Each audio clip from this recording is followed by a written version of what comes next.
দর্শক সবাইকে আমন্ত্রণ প্রবাসী বাংলাদেশে, আপনাদের সঙ্গে আছি আমি ফয়সাল তিতুমির।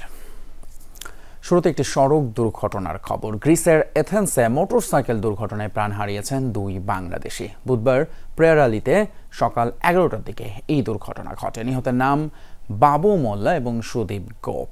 একই মোটরসাইকেলে চড়ে যাত্রা করছিলেন তারা। হঠাৎ এটি নিয়ন্ত্রণ হারিয়ে সড়কের পাশে খুঁটির সঙ্গে ধাক্কা খেলে ঘটনাস্থলেই মারা যান বাবু। হাসপাতালে নেওয়ার পর চিকিৎসাধীন অবস্থায় প্রাণ হারান সুদীপও। বাবু মোল্লার বাড়ি শরীয়তপুর জেলার দেশহাতুড়া গ্রামে, আর সুদীপ ছিলেন ব্রাহ্মণবাড়িয়ার আখাউড়া উপজেলার রাধানগর গ্রামের বাসিন্দা। দূতাবাস জানিয়েছে প্রয়োজনীয় আইনি প্রক্রিয়া শেষে বাংলাদেশে পরিবারের কাছে পাঠানো হবে নিহতদের মরদেহ। এবার দূতাবাস থেকে জাতীয় পরিচয়পত্র সংক্রান্ত সেবা গ্রহণ করতে পারবেন জাপানে বসবাসরত প্রবাসী বাংলাদেশিরা। শুক্রবার দূতাবাসের হলরুমে এই কার্যক্রমের উদ্বোধন করা হয়। প্রধান অতিথি ছিলেন নির্বাচন কমিশনের সিনিয়র সচিব আখতার আহমেদ। উপস্থিত ছিলেন বাংলাদেশের রাষ্ট্রদূত মোহাম্মদ দাউদ আলী। এ সময় এনআইডি সংক্রান্ত জটিলতা সমাধানের উদ্দেশ্যে এই কার্যক্রম চালুর ঘোষণা দেওয়া হয়। এ সময় প্রধান অতিথি তার বক্তব্যে জানান, এই কার্যক্রমের মাধ্যমে বিদেশে বাংলাদেশের এনআইডি কার্ড তৈরি সহ এই সংক্রান্ত বেশ কিছু সেবা পাবেন প্রবাসীরা। পাশাপাশি জাপান থেকে আসন্ন জাতীয় নির্বাচনে ভোট দিতে পারবেন তারা। আমরা দেখেছি যে এইটা ডাউনলোড করে অপব্যবহারের সুযোগ ছিল। আমরা এই পদ্ধতিটাই বদল দিয়ে দিয়েছি। এখন আমরা বলছি যে আপনি এনআইডি নাম্বার দেবেন, আর যে যে তথ্য যাচাই করতে চান, বাবার নাম, নিজের নাম, ঠিকানা, আপনারা সেইটুকু দেবেন। আমরা বলে দেবো সঠিক কি সঠিক না। আজকে এই দূতাবাসে আমরা এনআইডি কার্যক্রম উদ্বোধন করতে যাচ্ছি। ইতিমধ্যে আপনারা দেখেছেন যে আমরা সাকসেসফুলি 2টি এনআইডি ডেলিভারি দিতে পেরেছি এবং আরও প্রায় 15টি এনআইডি এনরোল করতে পেরেছি। সাম্প্রতিক সময়ে পর্তুগালে প্রবাসী বাংলাদেশিদের মধ্যে বাড়ছে ভুয়া ড্রাইভিং লাইসেন্স সংক্রান্ত জটিলতা। আর এই বিষয়ে লিসবনে অবস্থিত বাংলাদেশ দূতাবাসকে একটি চিঠি পাঠিয়েছে দেশটির সড়ক এবং পরিবহন কর্তৃপক্ষ আইএমটি। সেখানে জানানো হয়েছে মোট 22 জন বাংলাদেশি নাগরিকের ড্রাইভিং লাইসেন্সে পাওয়া গেছে গুরুতর অসঙ্গতি। তাদের বিরুদ্ধে আইনগত ব্যবস্থা নেওয়া হবে বলেও জানিয়েছে তারা।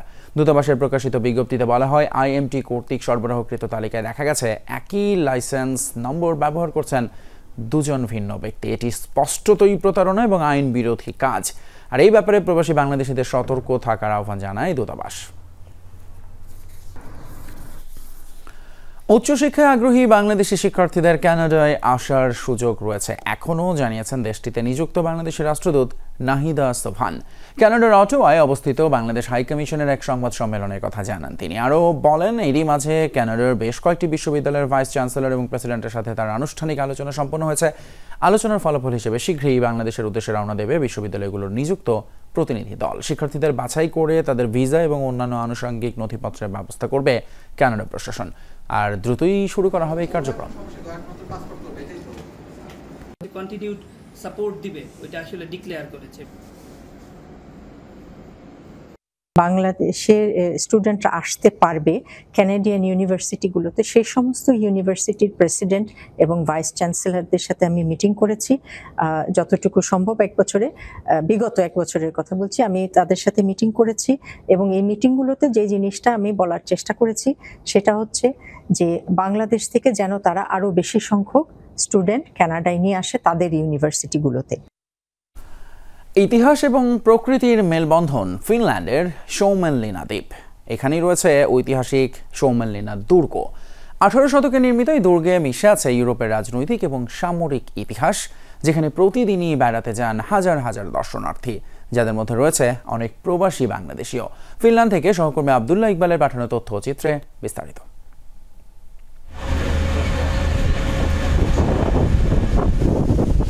ফিনল্যান্ডের রাজধানী হেলসিঙ্কি থেকে মাত্র 15 মিনিটের বোট যাত্রা। ছোট্ট দ্বীপঘেরা দুর্গ শৌমেনলিনা ইতিহাস ও প্রকৃতির মেলবন্ধনে এক বিরল অভিজ্ঞতা দেয় দর্শনার্থীদের। 1748 সালে সুইডেনের সামরিক প্রকৌশলী অগাস্টিন এহরেন্সভার্ড শুরু করেছিলেন এই দুর্গের নির্মাণ কাজ। ইউরোপের রাজনৈতিক ও সামরিক ইতিহাসের সঙ্গে জড়িয়ে থাকা এই স্থাপনা আজ বিশ্ব ঐতিহ্যবাহী স্থান হিসেবে পেয়েছে ইউনেস্কোর স্বীকৃতি। দুর্গ জুড়ে রয়েছে শতাধিক প্রাচীন কামান, যেগুলো একসময় রাশিয়া ও সুইডেনের শক্তিশালী যুদ্ধজাহাজ ঠেকাতে ব্যবহার করা হতো। দুর্গের ভেতরে চোখে পড়ে পাথরের টানেল, গোলাবারুদ রাখার ঘর ও শক্ত প্রাচীর। এমন ঐতিহাসিক নিদর্শন দেখতে পরিবার নিয়ে সেখানে বেড়াতে যান অনেক প্রবাসী বাংলাদেশিও। এশিয়া থেকে আসে, তারপর এখানে আর লোকাল লোক যারা তার প্রতি উইকেন্ডের চেষ্টা করে, অনেকে সামার টাইমটাতে খুবই এনজয় করে জায়গাটাকে।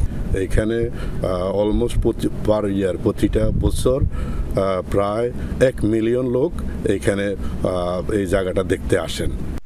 দুর্গের কেন্দ্রস্থলে রয়েছে নির্মাতা অগাস্টিন এহরেন্সভার্ডের সমাধি। ব্রোঞ্জ ও গ্রানাইটের তৈরি এই স্মৃতিস্তম্ভে ব্যবহৃত হয়েছে যুদ্ধের ট্রফি থেকে সংগৃহীত ধাতু।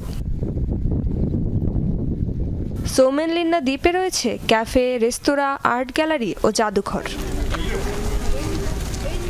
রেজবানা সাইমা, যমুনা নিউজ।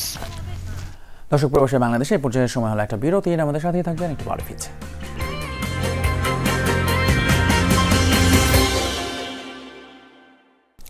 রোহিঙ্গা সংকট নিয়ে প্রধান উপদেষ্টা ডক্টর মোহাম্মদ ইউনূসের সাথে সৌজন্য সাক্ষাৎ করেছেন জাতিসংঘের বিশেষ দূত টম অ্যান্ড্রুস। বৃহস্পতিবারের এই বৈঠকে আসন্ন রোহিঙ্গা সম্মেলনের ব্যাপারে প্রধান উপদেষ্টার নেতৃত্বের প্রশংসা করেন তিনি। বলেন, ডক্টর মোহাম্মদ ইউনূসের উদ্যোগেই জাতিসংঘ সদর দপ্তরে আগামী 30 সেপ্টেম্বর রোহিঙ্গা বিষয়ক আন্তর্জাতিক সম্মেলন অনুষ্ঠিত হবে।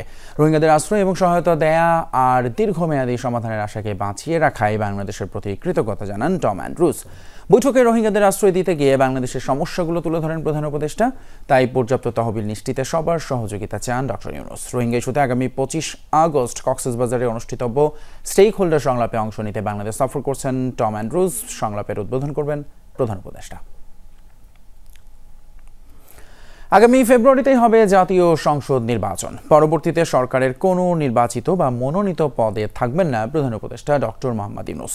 যুক্তরাষ্ট্রের ইউটাহ ভিত্তিক সংবাদ মাধ্যম ডেজারেটের এক নিবন্ধে এমনটাই লিখেছেন তিনি। বৃহস্পতিবার নিবন্ধটি প্রকাশ করেছে সংবাদ মাধ্যমটি। ডক্টর ইউনূস লিখেছেন, সুষ্ঠু এবং শান্তিপূর্ণ নির্বাচন নিশ্চিত করাই মূল লক্ষ্য। পাশাপাশি প্রবাসীদের ভোটাধিকার ইস্যুতেও দৃঢ় প্রতিজ্ঞ অন্তর্বর্তী সরকার। যুক্তরাষ্ট্রের ইউটা ভিত্তিক সংবাদ মাধ্যম ডেসারেটে 20 আগস্ট প্রকাশিত হয় একটি নিবন্ধ। Gen Z can save the world শিরোনামে এই নিবন্ধ লিখেছেন অন্তর্বর্তী সরকারের প্রধান উপদেষ্টা ডক্টর মোহাম্মদ ইউনূস। সেখানে উঠে এসেছে নির্বাচন, সংস্কার, বিচার ও পররাষ্ট্র নীতিসহ বেশ কয়েকটি ইস্যু। আগামী বছর ফেব্রুয়ারিতেই হবে জাতীয় নির্বাচন। নিবন্ধে এমনটা লিখেছেন প্রধান উপদেষ্টা। একই সাথে উল্লেখ করেছেন, পরবর্তীতে সরকারের কোনো নির্বাচিত বা মনোনীত পদে থাকতে চান না তিনি। নিবন্ধে আরও লিখেছেন, অন্তর্বর্তী সরকারের মূল লক্ষ্য হল একটি অবাধ, সুষ্ঠু ও শান্তিপূর্ণ নির্বাচন আয়োজন করা, যেখানে প্রতিটি যোগ্য ভোটার দেশ ও প্রবাসে প্রয়োগ করতে পারবেন তাদের ভোটাধিকার। একই সাথে গত আগস্টে অভ্যুত্থানের পরে ছাত্রনেতাদের দেশ ও প্রবাসে প্রয়োগ করতে পারবেন তাদের ভোটাধিকার। একই সাথে গত আগস্টে অভ্যুত্থানের পরে ছাত্রনেতাদের অনুরোধে অন্তর্বর্তী সরকারের নেতৃত্ব গ্রহণ করেছেন। এই প্রসঙ্গ টেনে ডক্টর ইউনূস লিখেছেন, তরুণরা যখন জীবন উৎসর্গ করেছে তখন তিনি পেছনে সরতে পারেননি। ডক্টর ইউনূস জানান, সরকারি চাকরিতে ন্যায়সঙ্গত নিয়োগের দাবিকে কেন্দ্র করে শুরু হওয়া আন্দোলন বিশ্বের প্রথম জেনারেশন জেড বিপ্লব ঘটেছে। শান্তিপূর্ণ এ গণ আন্দোলনের ফলেই দীর্ঘদিনের স্বৈরশাসনের অবসান ঘটে এবং বাংলাদেশ গণতন্ত্রের পথে ফিরে আসে। অন্তর্বর্তী সরকারের নেয়া সংস্কার কর্মসূচির মধ্যে লুণ্ঠিত সম্পদ উদ্ধার, নির্যাতনের শিকার পরিবারগুলোর ক্ষতিপূরণ, প্রশাসনের স্বচ্ছতা ফেরানো এবং সাংবিধানিক সংশোধনী প্রস্তাব, যা ভবিষ্যতে আবারও স্বৈরতন্ত্রে পতন ঠেকাতে সহায়ক হবে। নিবন্ধে ডক্টর ইউনূস আরও উল্লেখ করেন, বাংলাদেশ এরই মধ্যে আন্তর্জাতিক অঙ্গনে নতুন আস্থা অর্জন করেছে। যুক্তরাষ্ট্র, যুক্তরাজ্য, জাপান, ইউরোপীয় ইউনিয়ন, বিশ্বব্যাংক ও জাতিসংঘ সহ বিভিন্ন দেশ ও সংস্থা বাংলাদেশের সংস্কার প্রক্রিয়ায় সহযোগিতা করছে। লামিয়া তিথি, যমুনা নিউজ, ঢাকা। খুব শিগগিরই বাংলাদেশ এবং পাকিস্তানের মধ্যে সরাসরি ফ্লাইট চালু হবে।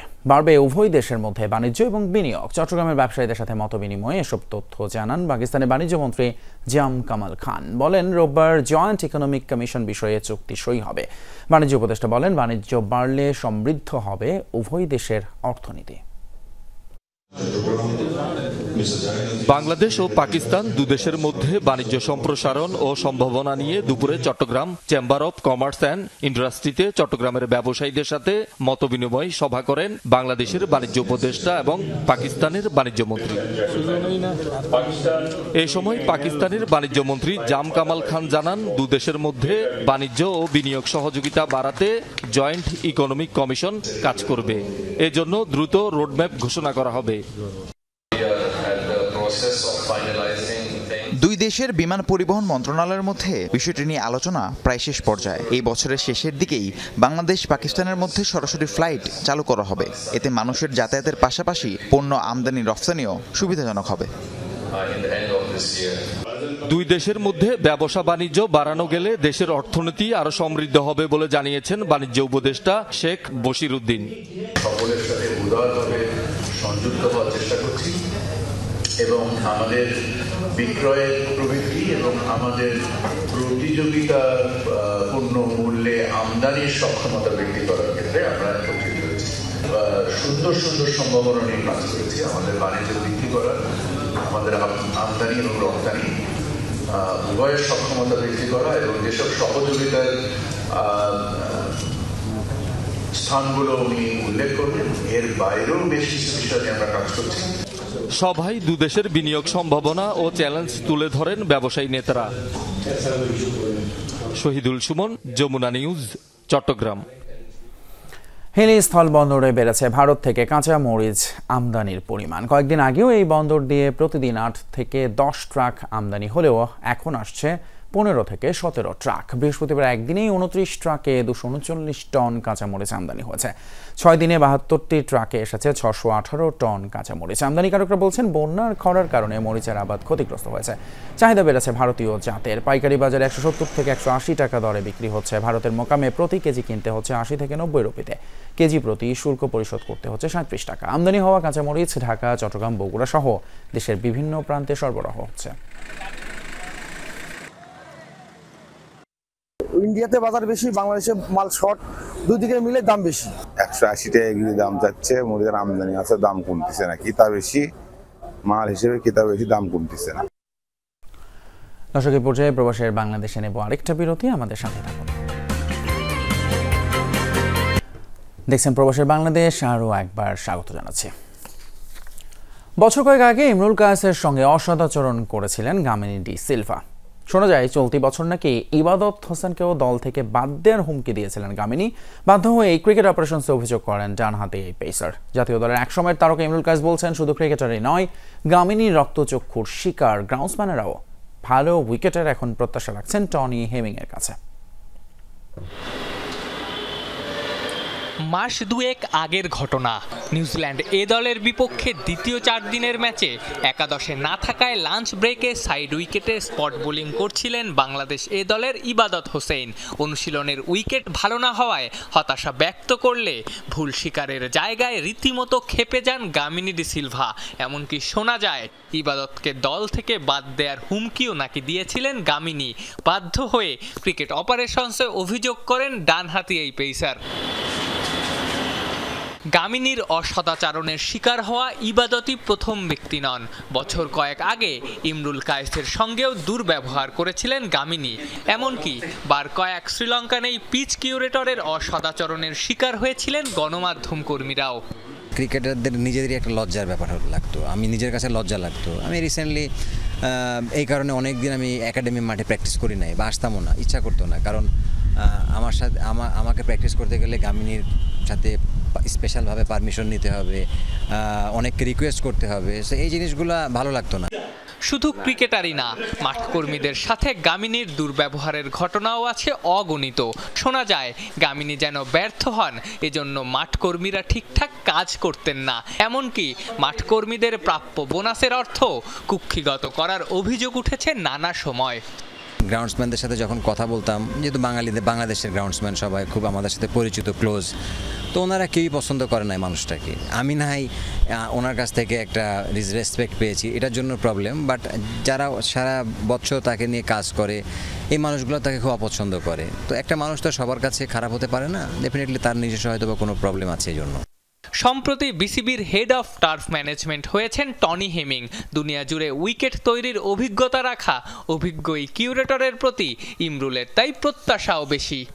উনি তো আসলে নলেজেবল পারসন। উনি ওয়েস্টার্ন অস্ট্রেলিয়াতে কাজ করেন, উনি দুবাইয়ে কাজ করেছেন, বড় বড় জায়গায় কাজ করেছেন। তো আমার কাছে মনে হয় ওর যে এক্সপিরিয়েন্স, উনি তো মানে প্রপারটা জেনে এই দেশে তাকে আমরা নিয়ে এসেছি।